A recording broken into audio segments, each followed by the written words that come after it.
દરેક નીતિની સામે કાયદાની રીતે ઊભો રહેતો SSK ન્યૂઝ ચેનલ।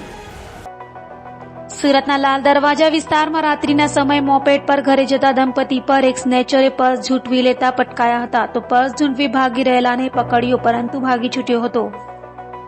મોટા વરાછાના હીરા દલાલ મંગળવારે સવારે 6 વાગ્યે માત્ર 1 જ મિનિટના ટૂંકા સમયમાં રામપુરા સ્વામિનારાયણ મંદિરે દર્શન કરી મોપેડ પર પત્ની સાથે ઘરે જઈ રહ્યા હતા।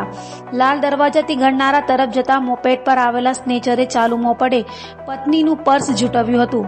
દલાલનું મોપેડ પર બેલેન્સ ન રહેતા દંપતી નીચે પટકાયું હતું।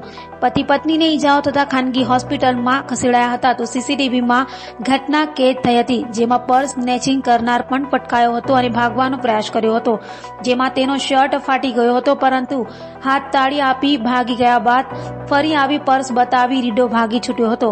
હાલ તો આ મામલે પોલીસ ફરિયાદ કરાઈ છે।